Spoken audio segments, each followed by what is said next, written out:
Hi guys, I'm Pranola and welcome to my travel diaries. Today we're going to unravel the mysteries of Stonehenge. So, get ready to party at the most epic Winter Solstice celebration.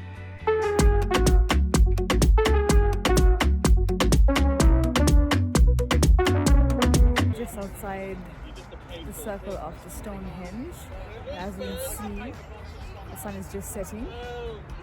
So it's the first, sunset in Winter Solstice.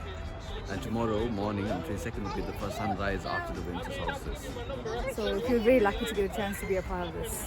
The Winter Solstice is celebrated every year at Stonehenge, and I was so happy to be a part of this last year. I've always marveled at the Stonehenge and its mysterious origin, so we had to see it in person, and it was amazing. You feel as if you are part of something so ancient, yet so peaceful. We had a really early start to our day, and we were told to get to the stones as early as possible because it gets really busy, but I honestly did not expect this. Stonehenge is one of the 7 wonders of the world. This 5,000-year-old gem is the ultimate mystery box. Despite tons of brainpower, we still haven't really figured out how they really got there. The rocks in the center circle didn't just casually appear, they actually took a very scenic route from the Preseli Mountains in Wales, and how our ancients managed to pull off hauling these huge stones so far, it really is a mystery. The one thing for sure is we can definitely give a lot of credit for the seriously mind-blowing engineering skills. Legends say it might be an ancient observatory, so during the winter solstice, there's a stone called the heel stone, which marks the place on the horizon where the summer solstice sunrise appears and can be viewed from the center of the stone circle.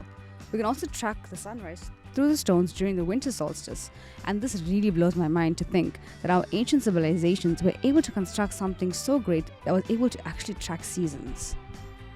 So, what is the solstice?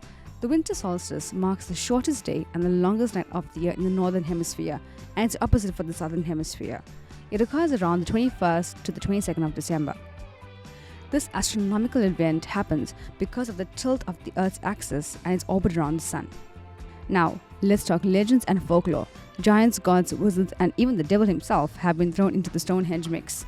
People celebrate the solstice as a way to acknowledge and connect with the changing patterns of the cosmos.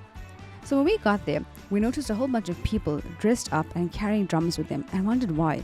So when we did a bit of research, we found out that this is a big festival for the Pagans. Pagans congregate at the Stonehenge to witness the sunrise aligning with specific stones, creating the sacred and awe-inspiring experience. Stonehenge turns into a cultural carnival with drum circles, dance-off, and people just letting loose and soaking up the good vibes. The pagan societies worship deities associated with nature, fertility, and the sun. And the winter solstice celebrations include rituals or ceremonies to honor these deities, seeking their blessings for a prosperous and fertile year ahead. The pagans' belief often centered around the cyclic patterns of nature. The winter solstice, with its longest night and shortest day, symbolized the moment of maximum darkness. Celebrating the solstice represented the turning point, where the days would gradually grow longer, signifying the triumph of light over darkness. So, during the winter solstice, the sun appears to align with the central axis of Stonehenge. This was definitely one of the best experiences I've had and the most unique places I've been to.